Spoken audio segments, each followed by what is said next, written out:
Title দেখে ভাইবেন না যে 2026 শুধু বিএনপির জন্য একটা দুঃস্বপ্নের বছর হবে। 2026 ফ্যাসি বিরোধী সবার জন্য দুঃস্বপ্নের বছর হইতে পারে। আর এই দুঃস্বপ্নে পতিত করার দায় আমাদের সবার কম বেশি থাকলেও মাস্টার অব দ্য সেরিমনি হবে বিএনপি, আমাদের প্রিয় বিএনপি। কেন সেটা আলাপ করে নিই। আমি কয়েকদিন আগে একটা ভিডিও করেছিলাম যে বিএনপির কেরা উঠিছে, সেখানে আমি বলছি যে বিএনপি কেন এত নির্বাচন করে। আর সালাউদ্দিন সাহেব কইছে নির্বাচন দেরি করার পিছনে যুক্তিটা কি সেটা দিতে হবে। আমি কইছিলাম যুক্তিটা আমি দেব।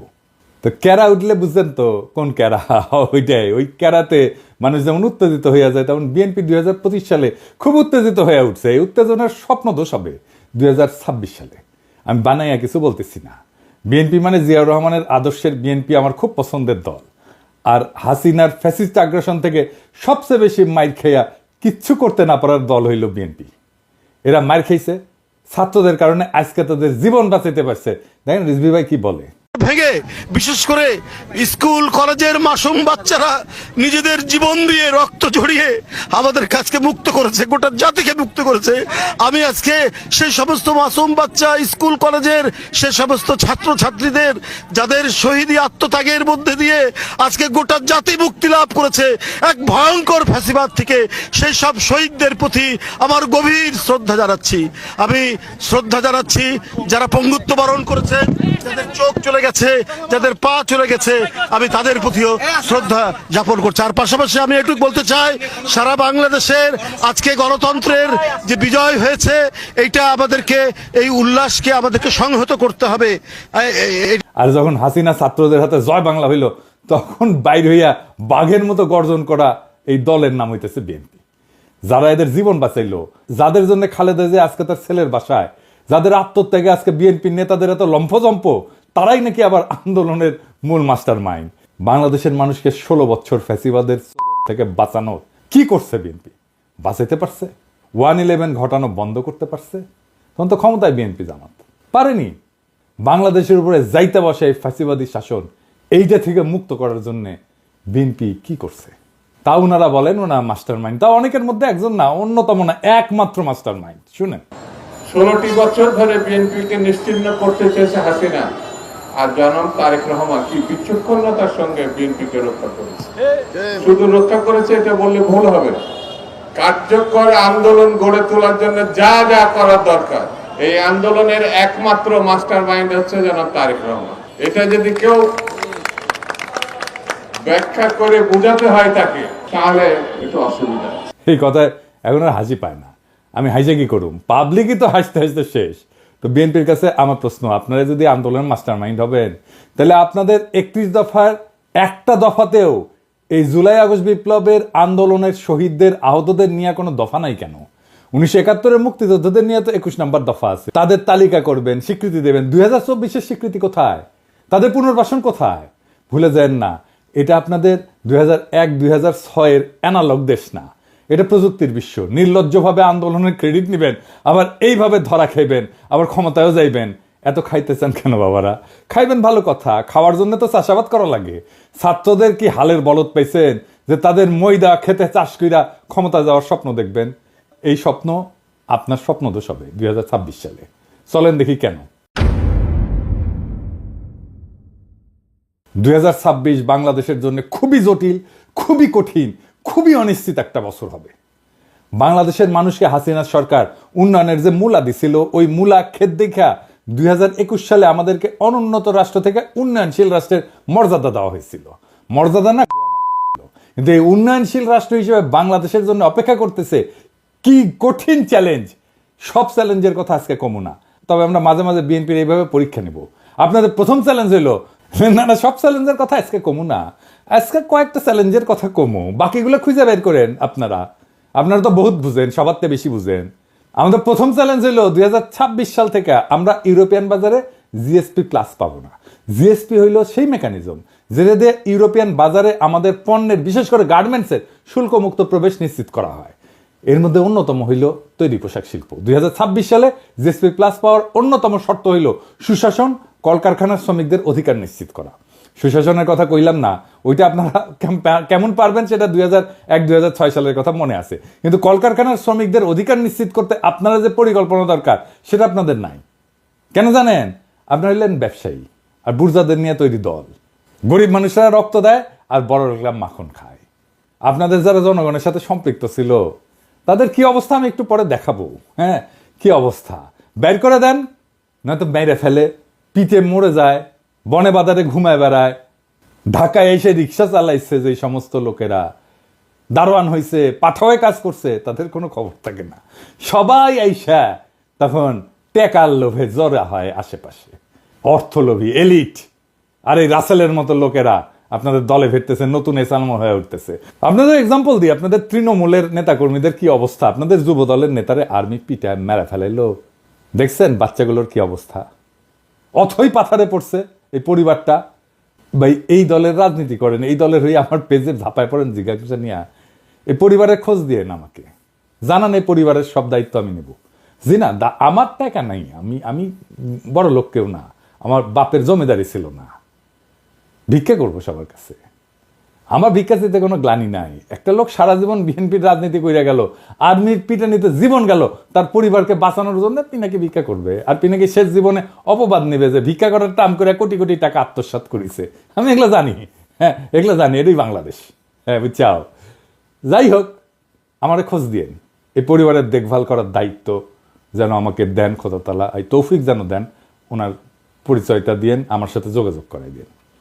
এই বিএনপিতে অলিগার ভিড়তেছে না, এদের টাকা কামানোর একমাত্র উপায় হইল শ্রমজীবী মানুষের শোষণ। এরা তো শ্রমিকদের বেতন দিবে না, কলকারখানায় উন্নত কাজের পরিবেশ তৈরি করবে না, কারণ এইগুলা করলে তো টাকা কামাবে কেমনে। তাই আমরা বিএনপি ক্ষমতায় আসলে জিএসপি প্লাস পাবো না, লিখে রাখেন। আর আমরা ইউরোপিয়ান বাজারে আমাদের যে অ্যাডভান্টেজ ছিল, পণ্যের যে অ্যাডভান্টেজ ছিল, আমরা যে দাম দিতে পারতাম সেটা আমরা দিতে পারবো না, সেটা হারাবো, লিখে রাখেন। আর একটা চ্যালেঞ্জ হলো 2026 সাল থেকে আমাদের উপর আন্তর্জাতিক কপিরাইট আইনের প্রয়োগ শুরু হবে। এর মানে কি জানেন? সব কিছুরই কপিরাইট আছে, বুঝছাও, সব কিছুর। ওই কপিরাইটে ফি দিতে হয়। বইয়ের যেমন কপিরাইট থাকে, আমি অবশ্য বইয়ের কপিরাইটের ফি পাই না, আমি কপিরাইট ছেড়ে দিচ্ছি। সেজন্য দেখেছেন না মেলা বই আবার ছাপা হয়ে খালি বিক্রি হয়, কিন্তু এটা পয়সা কালে আমি পাই না। এইরকম কপিরাইট আছে পৃথিবীর সব জিনিসের উপরে, ওষুধের উপরে আছে। এই কপিরাইটের যখন প্রয়োগ শুরু হবে তখন ওষুধের কপিরাইটের ফি আমরা এখন দেই না, সেজন্য আমাদের দেশে ওষুধের দাম কম। এই কপিরাইট আইন প্রয়োগ শুরু হলে প্রথম ভিকটিম হবে আমাদের ওষুধ শিল্প। আজকে গরিব মানুষ যে ওষুধ 10 টাকা দিয়ে কিনে খাইতেছে, তার দাম হবে 500 টাকা। আমাদের তখন ওষুধ উদ্ভাবনের যে সূত্র, তার জন্য রয়্যালটি দিতে হবে, কপিরাইট ফি দিতে হবে। অলরেডি আসন্ন দাম বাড়ার সাথে মানুষের অভ্যাস তৈরি করে নেওয়ার জন্য আইএমএফ ওষুধের দাম বাড়ানোর জন্য পরামর্শ দিছিল এবং ভ্যাট প্রয়োগ করছিল। আমরা দাবরানি দিছি, প্রফেসর ইউনূসের সরকার তাৎক্ষণিক সিদ্ধান্তে বাতিল করছে। আমরা ধন্যবাদ জানাই। অবশ্যই এইরকম জনমুখী সিদ্ধান্ত বিএনপি নিতে পারবে না, কারণ তাদের তো ব্যবসায়ী ক্লাবকে টাকা কামানোর ধান্দা করে দিতে হবে। অর্থাৎ বিএনপি ক্ষমতা আসলে 2026 সালে ওষুধ রপ্তানি বাদ দেন, দেশের মানুষকে কম দামে বা এখনকার দামে ওষুধ সরবরাহ করতে পারবেন না আপনারা। দেখেন আব্দুল মুক্তাদির কি বলেন, উনি ইনসেপ্টা কোম্পানির মালিক, আমার কালে বস ছিলেন ক্ষুদ্রকালে। 26-এর পরে আমাদের দেশে আর প্যাটেন্টেড ওষুধ তৈরি করতে পারবো না। সেগুলির জন্য আমাদেরকে রয়্যালটি দিতে হবে এবং অনেক ওষুধের দামই এমন হতে পারে, যেমন একটা এক্সাম্পল দেই আপনাদেরকে। আপনারা যদি হেপাটাইটিস সি এর আমরা যে ওষুধটা বাংলাদেশে তৈরি করি সেটার দাম হলো মাত্র $6, আর সেটা বাইরে বিক্রি হয় $1000 একটি ট্যাবলেট। তাহলে আমরা যেটা $6 বাংলাদেশে দিচ্ছি, ওটা $1000 তো মানুষ খেতে পারবে না, এবং একটা ট্রিটমেন্ট হলো 87টা ট্যাবলেট খেতে হয় একবারে। তো বাংলাদেশের কোন লোক হেপাটাইটিস সি হলে পারে $87,000 দিয়ে এটা খেতে পারবে? দেখেছেন কি ধাইয়া আসতেছে। এরপরের চ্যালেঞ্জ হইল বিদেশিরা আমাদের যে সহজ শর্তে ঋণ দেয় সেটা বন্ধ হয়ে যাবে। আমাদের তখন উন্নয়ন বাজেটের ঘাটতি মোকাবেলা করতে বাণিজ্যিক হারে বৈদেশিক ঋণ নিতে হবে। তাইলে বুঝতে পারতেছেন সুদ দিয়া ঋণ নিতে হবে। ওই টাকাটা আমরা কেমনে পাবো? ওই টাকাটা উপার্জন করবো কত? উপার্জন করে তো সুদ শোধ দিতে হবে। আভ্যন্তরীণ অর্থনৈতিক সক্ষমতা তৈরি করে তারপরে ওই সুদটা শোধ দিতে হবে। এটা কেমনে করবেন আপনারা জানেন? আপনাদের কাউকে তো কোনোদিন এইসব নিয়ে কথা কইতে দেখি না। এইসব ফাও মজা করার দিন শেষ। বিএনপির যারা ভাবতেছেন যে ক্ষমতা এসে 16 বছরে ক্ষুধা মিটাবেন, তাদের জন্য এক বালতি সমবেদনা রইল। এইরকম প্রস্তুতি নিয়ে ক্ষমতা আসলে পাবলিক টাইনে নামায় দিবে যদি দায়িত্ব নিতে না জানেন। 4 নম্বর হইতেছে আমেরিকান সাহায্য বন্ধ হয়ে গেছে সারা দুনিয়ায়। আমাদের তৃতীয় সাহায্যদাতা দেশ ছিল আমেরিকা এই ট্রাম্প আসার পরে। 1 আর 2 নম্বর হইতেছে জাপান আর ইংল্যান্ড। 2022 সালে কত টাকা দিছিল আমেরিকা তারা জানেন? আমেরিকা, শুধু আমেরিকা $32 বিলিয়ন। এই টাকাটা হাওয়া হয়ে যাবে, কই পাবেন সেটা? $32 বিলিয়ন তো লাগবে, তাহলে কেমনে সামাল দেবেন? কোত্থেকে পাবেন? আমাদের পাশা ঢাকতে সামনে উদাম হয়, আর সামনে ঢাকতে পাশা উদাম হয়। পারবেন এই টাকার বিকল্প যোগান দিতে? পারবেন না ভাই। দেখেছেন তো IMF $4-5 বিলিয়ন দিতে কিরকম প্যারাপ্যারি করে। $32 বিলিয়ন কোটি থেকে পাবেন। তবে এইসব চ্যালেঞ্জের সমাধান আমাদের জানা আছে, কারণ আমরা গত 10 বছর যখন হাসিনারে খেদানোর আন্দোলন করেছি, তখন আমরা এটা নিয়ে কাজ করে রাখছি, ঠিক করে রাখছি। হাসিনা জয় বাংলা হইলে আমাদের কি কি করা লাগবে, এই সংকট মোকাবেলা করার জন্য কি কি করা লাগবে, সেটা আমাদের প্ল্যান করা আছে। তার প্রথম পদক্ষেপই ছিল প্রফেসর ইউনূসের মতো বিশ্ববরণ্য ব্যক্তিকে প্রধান উপদেষ্টা পদে বসানো। আলহামদুলিল্লাহ আমরা এটা পারছি, উনি রাজি হয়েছেন। তিনি এমন একজন মানুষ যার আন্তর্জাতিক খ্যাতির কথা বিবেচনা করে বিশ্ব নেতারা আমাদের অভূতপূর্ব সুযোগ দেবেন এবং দিতেছেন। ট্রাম্প সব সাহায্য বন্ধ করে দিলেও রোহিঙ্গা ক্যাম্পে সাহায্য বন্ধ করে নাই। কাদের কারণে? আমাদের সরকারের কারণে, প্রফেসর ইউনূসের কারণে। তো প্রফেসর ইউনূসের এত গুরুত্ব কেন? কারণ যেই মানুষ তার অর্থনৈতিক মডেল দিয়া সারা বিশ্বে দারিদ্র মোকাবেলা করছেন, সেই মানুষের 3-0 কনসেপ্ট, যেটা আমি আগে কইছিলাম, এটা প্যারিস অলিম্পিকের মূল প্রতিপাদ্য বিষয় ছিল। উনি ছিলেন প্যারিস অলিম্পিকের একজন প্রধান ব্যক্তি। সেই মানুষের চেয়ে উপযুক্ত কোনো পার্সোনালিটি কি আপনাদের মধ্যে আছে, যিনি ভারতের আর পশ্চিমের ঠাপ একই সাথে সামলাইতে পারবেন? আপনি তো পারেন নাই 1-11-এ। ক্ষমতায় আপনার লোকই আজউদ্দিন, আর্মি চিফ আপনাদের বানানো, তারাই আপনারা উস্তে দিল, সাথে জামাতও ছিল। পারেন নাই 1-11টাকে। এখন আপনারা কেমনে পারবেন? যাই হোক, আমাদের পরিকল্পনার একটা ডেমো দিলাম। পুরো পরিকল্পনা আমাদের সাজানো আছে। 2026 সালের চ্যালেঞ্জ আমরা কিভাবে মোকাবেলা করব। আমি যে ফাঁকা আওয়াজ দিই না, তা নিশ্চয়ই বুঝতে পারছেন। অনেক পরিকল্পনার মধ্যে দিছি, আরো দিব। এমন না যে পরিকল্পনা পরে বাস্তবায়ন করা হবে। পরিকল্পনা কিভাবে করতে হয় সেটা দেখাইছি। সমস্যার 100টা সমাধান আছে। কি ভাবছিলেন যে আপনাদের জন্য আর বলে দিব বাকিগুলা? আপনাদের পরীক্ষায় নকল করার মতো সরকার নকল করে চালাবেন? আমাদের সাথে অ্যালাই করেন। আমরা যেভাবে দেখতে চাই আপনাদেরকে সেইভাবে থাকেন, সেই রাস্তায় থাকেন, আমাদের সাহায্য পাবেন, আমাদেরকে পাশে পাবেন। আমাদেরকে তো শত্রু মনে করতেছেন এখন। হ্যাঁ, আমাদের কাছে সব বিষয়ের ওষুধ আছে। আপনারা এই লোকগুলোকে চান কিনা পাশে, সেটা আপনাদের সিদ্ধান্ত। এবার আসেন দেখি বিএনপি কেন নির্বাচন চায়। কারণ বিএনপির কাছে নির্বাচন হইতেছে হরলিক্স। হ্যাঁ, এমনি এমনি খায়। হ্যাঁ, ওই যে দেখেন, আমার ভাই টাকায় 16 আনাই উসুল। আমি তো এমনি এমনি খাই। হরলিক্স। বিএনপির নির্বাচন এমনি এমনি চায়, মানে বুঝে না কেন চায়। আসল কথা হইলো, বিএনপিকে নির্বাচনের জন্য চিল্লাইতে বুদ্ধি দিচ্ছে তাদের নয়া বন্ধু ভারত। ভারত এখন বিএনপিকে দিয়ে আওয়ামী লীগের পুনর্বাসন করবে, আর বাংলাদেশকে তার দাসত্বের অধীনে রাখবে। বিশ্বাস হয় না? দেখেন, মির্জা ফখরুল যখন নির্বাচনের ডাক দেয়, তখন ছাত্রলীগ তাদের বিদেশে পলাতক নেতাদের দিয়ে আন্দোলনের রূপরেখা প্রকাশ করে। ছাত্রলীগের এই সাহস কোথা থেকে আসে আমি জানি না। মায়ের মনে কম খাইছিল। আমি কইছিলাম যে এদের জন্য মায়ের চেয়ে উপকারী আর কোনো ভাইটামিন নাই। এখন বুঝছেন যে ভারত এই পুরা গেমের মাস্টার মাইন্ড। তারা বিএনপির কামলাদের দিয়ে নির্বাচন বইলা কান্নাকাটি করাবে, সামনে আওয়ামী লীগ রাজনীতির মাঠে উকি ঝুঁকি দিবে।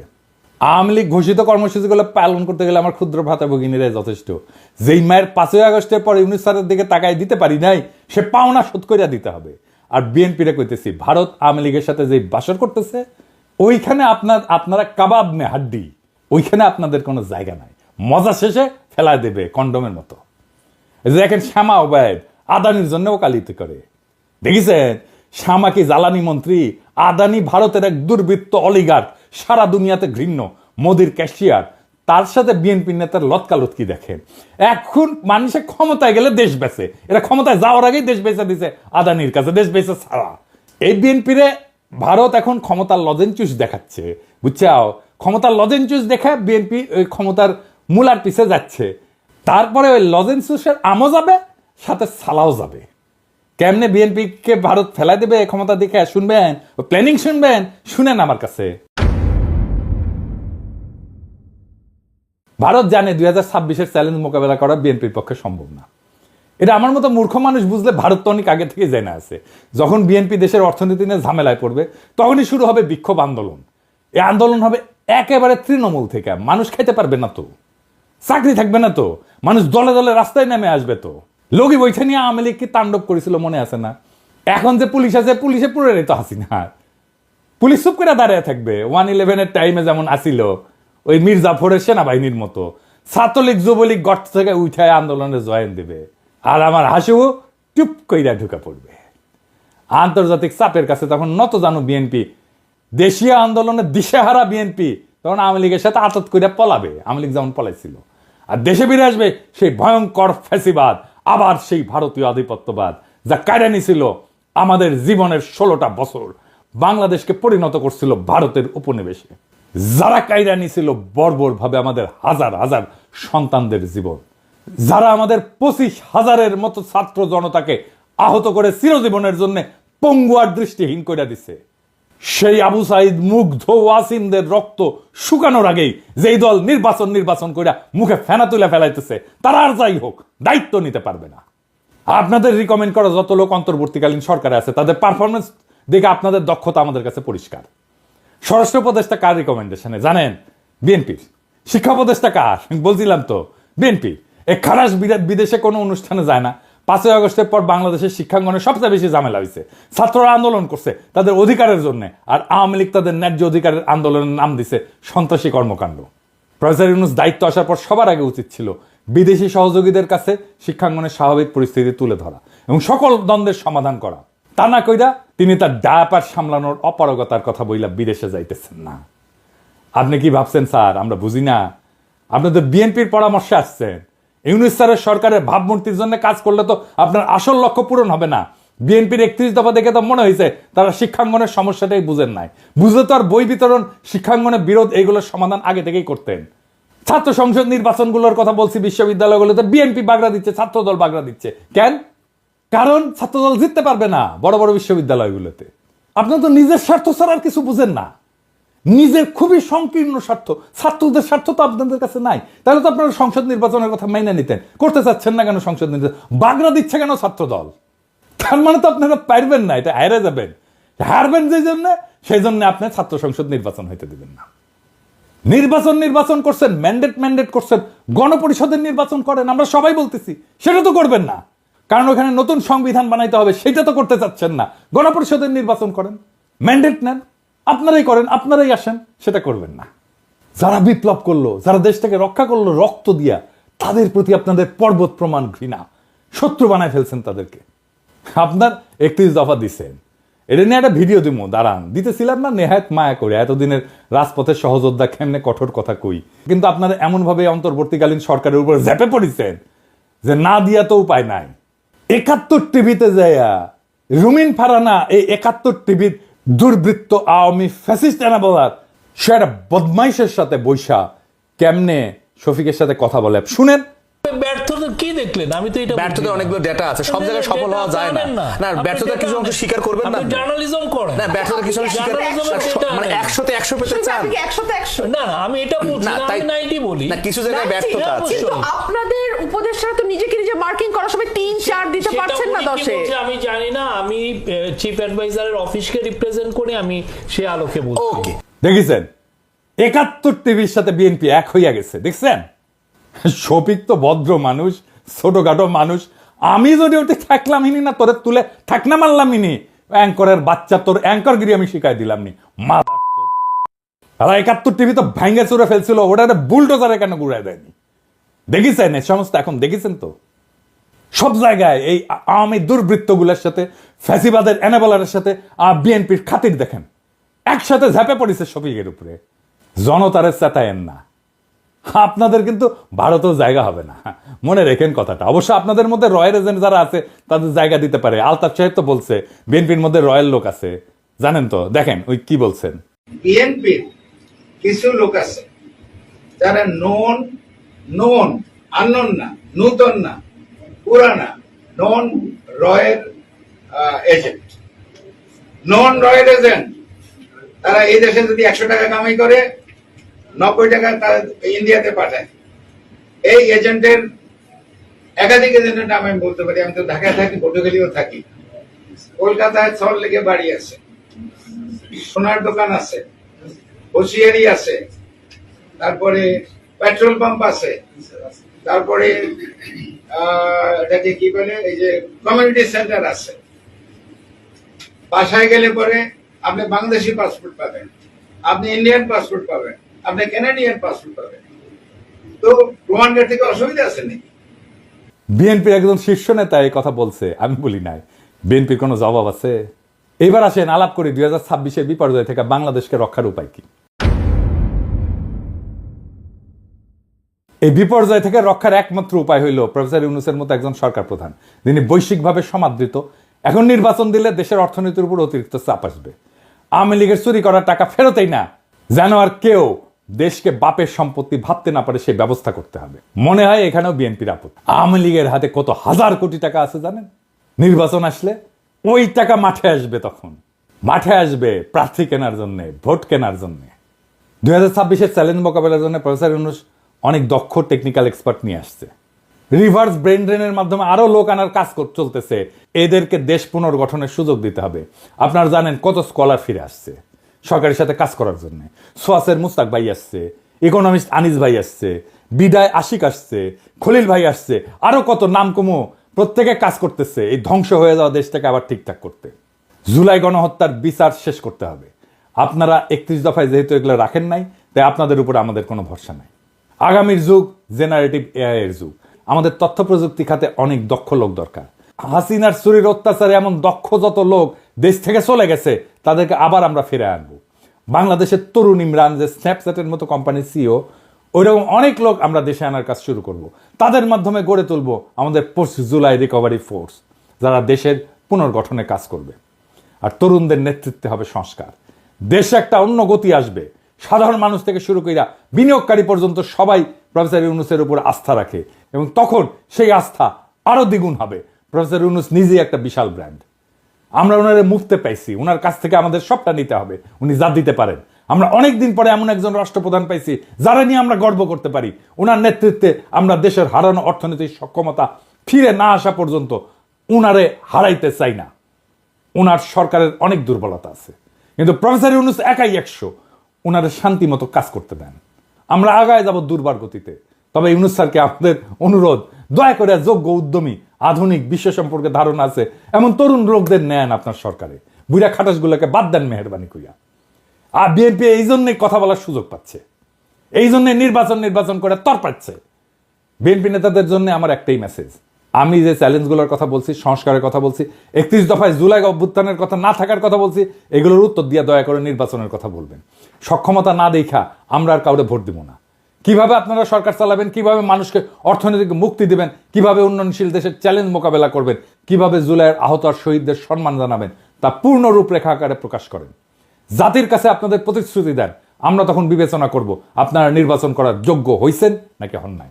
তার আগে নির্বাচন করলে আমাদের প্রতিবাদ চলবে। আর আমরা কিন্তু না যাই না কথা বলি না, তথ্য প্রমাণ নিয়ে কথা বলি। আমরা যদি কথা বলা শুরু করি, আমাদের বিরোধী বানায়েন না, আমাদের শত্রু বানায়েন না, আপনাদেরই ক্ষতি। জনগণ আর মার্কা দেখা ভোট দেবে না, মানুষকে বলদ ভাইবেন না। জনগণ ভোট দেবে যোগ্য এবং দক্ষ প্রার্থীকে। ভোটের আগের হিসাব আর চলবে না, টাকা দিয়া ভোট কেনা যাবে না। আপনাকে আপনার দলের অবস্থা একটু বলি, হ্যাঁ, কিছু মনে কইদেন না, পার্সোনালি নিয়েন না, কারণ এগুলো কেউ বলবে না, এই বান্দাই বলবে একমাত্র। আপনাদেরকে আমি আমার বগুড়ার আপনাদের দলের একটা চিত্র দিই। আমি এইভাবে এই লেভেলে যাই না, কিন্তু বগুড়া তো আমার জন্মভূমি, আমার নারী পোতা আছে। আর বগুড়া হইতেছে সেই বগুড়া যেই বগুড়া বিএনপির পুণ্যভূমি, জিয়াউর রহমানের জন্মস্থান। তো বগুড়া তো বিএনপির জন্য পুণ্যভূমি হওয়ার কথা, তাই না? এখানে মডেল বিএনপি থাকবে, এখানে বিএনপির জেলা কমিটি হবে একটা মডেল কমিটি, যা সারা বাংলাদেশের মানুষ দেখবে আর বলবে ওয়াও কি চমৎকার কমিটি, কি সুন্দর কমিটি। এইখানে তো বিএনপির কিছু দরকার নাই, এখানে তো এমনি মানুষ বিএনপি করে রে ভাই। এইখানে তো বিএনপির মাস্তান পালার দরকার নাই, এখানে তো ম্যানেজ করার দরকার নাই, এখানে তো মাফিয়া পালার দরকার নাই। এমনি বগুড়ার মানুষ বিএনপি করে, বগুড়া মানুষের নিঃশ্বাসে বিএনপি। হ্যাঁ, এইখানে আপনি নেতা কি দিচ্ছেন আমরা দেখি, হ্যাঁ, নেতা কি দিচ্ছেন? রেজাউল করিম বাদশা বগুড়া জেলা বিএনপির বর্তমান সভাপতি, সাবেক বগুড়া পৌরসভার মেয়র। বাদশার ছোট ভাই আছে কয়েকজন। 1 নম্বর হইতেছে টোকন, মোহন, খোকন, নয়ন, জয় এবং দীপন। আমরা একে একে প্রত্যেকের আমলনামা দেখি। টোকন সাবেক 2 বারের প্রেস ক্লাবের সভাপতি, একবার বগুড়ায় এমপি ইলেকশন করছে আওয়ামী লীগের মনোনীত প্রার্থী হিসেবে। কিছুদিন আগে বিভিন্ন জনের কাছ থেকে টাকা চাঁদা নিয়ে সংসার চালাইতো। টোকনের এক ছেলে খুনি এবং চাঁদাবাজ, মার্শাল্লাহ। 2 নম্বর মোহন, বগুড়া জেলা আওয়ামী লীগের সাবেক সহসভাপতি, বগুড়ায় প্রায় 40টা খুনের সাথে পরোক্ষ এবং প্রত্যক্ষভাবে জড়িত। খুনি, চাঁদাবাজ, দখলবাজ এবং নেশাখোর। বগুড়ায় যে কত বাড়ি সম্পদ দখল করছে তার ইয়ত্তা নাই। কোটি কোটি অবৈধ টাকার মালিক। যুবলীগের লিটন পোদ্দার, আলহাজ, মুস্তাকিম, মতিন, আদিল, করিম, এরকম অসংখ্য খুনির গডফাদার।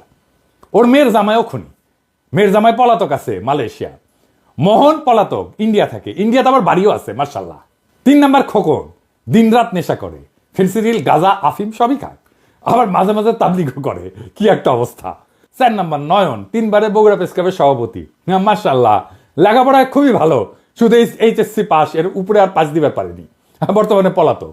5 নাম্বার জয়, শহর যুবলীগের সভাপতি, হিরোইন খোর, রাত হইলে বাসা ফেরার জন্য রাস্তা দিয়ে হাঁটতে পারে না, এমনই দুলে, সে দেওয়াল ধরে ধরে রাত হইলে হাঁটে। আমার কথা না, বগুড়ার মানুষের কথাই শুনেন। দীপন 6 নাম্বার, ফেন্সিডিল খোর, ফেন্সিডিল বিক্রেতার কাছ থেকে মোহনের ভাই হিসেবে ফ্রি ফেন্সিডিল পায়। বগুড়ার মানুষ এই দুর্বৃত্ত পরিবারের কাছে জিম্মি, 1 ভাই বিএনপি, 1 ভাই আওয়ামী লীগ, 1 ভাই যুবলীগ, 2 ভাই হাসিনার চাটুকার সাংবাদিক। এদের বাপের নাম আলম দারোগা। এ কিন্তু বগুড়ার স্থায়ী বাসিন্দাও না, এই আলম দারোগা বরিশালের মানুষ, সিপাহী থেকে দারোগা হয়েছে, বগুড়ায় রিটায়ার করছে, রিটায়ারের পরে নোট বইয়ের ব্যবসা করতো, বাদশাহ মোহনও নোট বইয়ের ব্যবসা করতো। ভাই এই লোকের বগুড়ার প্রতি বিন্দু মাত্র কমিটমেন্ট আছে? বগুড়া জাহান নামে যা কর কিছু যায় আসে, তো বগুড়ার লোকই না রে ভাই। এই বাদশাহ 5ই আগস্টে বহু আওয়ামী লীগ যুবলীগ নেতার কাছ থেকে টাকা নিয়ে তাদের সম্পদকে রক্ষা করছে, তাদেরকে রক্ষা করছে। বিশেষ করে আলহাজের কাছ থেকে নাকি 1 কোটি টাকা নিছে, যে ওর বাসায় আগুন ধরে গেছিল, ওই আগুন লাগানোর চেষ্টা করছিল, আবার ওই 1 কোটি টাকা নিয়ে আগুন লাগায় নেই আর কি। বিএনপির নতুন নেতা দেন, এই লোক বিএনপির নেতা থাকলে বিএনপিকে আমাদের বলতে হবে কেন এই লোক বিএনপির জন্য বগুড়াতে অপরিহার্য। মানে একই পরিবার বিএনপি আওয়ামী লীগ ভাগ হইয়া সারা শহরে রাহাজানি করবে, আর জনগণ মুখ বুঝা সহ্য করবে? হ্যাঁ, এত বোকা ভাবেন বগুড়ার লোককে? এই পরিবারের কাছ থেকে বগুড়ার মানুষকে রক্ষা করতে হবে। জানি না বিএনপির কাছে এই দুর্বৃত্ত পরিবার কেন এত পছন্দের। এই লোক বগুড়ার নেতৃত্ব দেবে, এর নেতৃত্ব বগুড়ার মানুষকে মাইনা নিতে হবে। এত তুচ্ছ ভাবেন বগুড়ার মানুষকে? যেই মাটিতে জিয়া জন্ম নেয় সেই মাটিতে এই দুর্বৃত্ত পরিবারের হাতে জিয়ার আদর্শ বয়ে নেওয়ার ভার কেমনে দেন ভাই? আর মানুষ পান নাই নাকি? এর সাথে ভালো মানুষ নাই আপনাদের বিএনপিতে? আমরা একটা শুদ্ধ বাংলাদেশ চাইছিলাম, তার জন্য আমাদের সন্তানেরা অকাতর জীবন দিছিল। একই পাক চক্রে ঘুরপাক খাওয়ার জন্য তারা জীবন দেয় নাই। আমরা চাই বিএনপি নতুন সময়ের দিশা দিক, মানুষের এই বিপ্লবী আকাঙ্ক্ষাকে ধারণ করুক। আমরা একটা নতুন বাংলাদেশ চাই। আপনাদের দল পরিশুদ্ধ করেন, দেশের অর্থনীতি গতিশীল করে সব চ্যালেঞ্জ মোকাবেলা করে প্রফেসর ইউনূস যথাসময়ে নির্বাচন দিবেন। এইটা মেহেরবানি করে ওনার উপরে ছাইরা দেন, ওনার বিবেচনার উপরে। আমরা দেশবাসী ওনার উপরে আস্থা রাখছি, আপনারাও রাখেন। দেশবাসীর মুখোমুখি দাঁড়ায়েন না মেহেরবানি কইরা। আপনারা আমাদের সহযোদ্ধা, আমরা ছাত্রদের নেতা মানছিলাম, এবার আপনারাই আমাদের নেতা হইয়া ওঠেন, নেতার মতো আচরণ করেন। নেতাদের আকাশের মতো উদার হইতে হয়।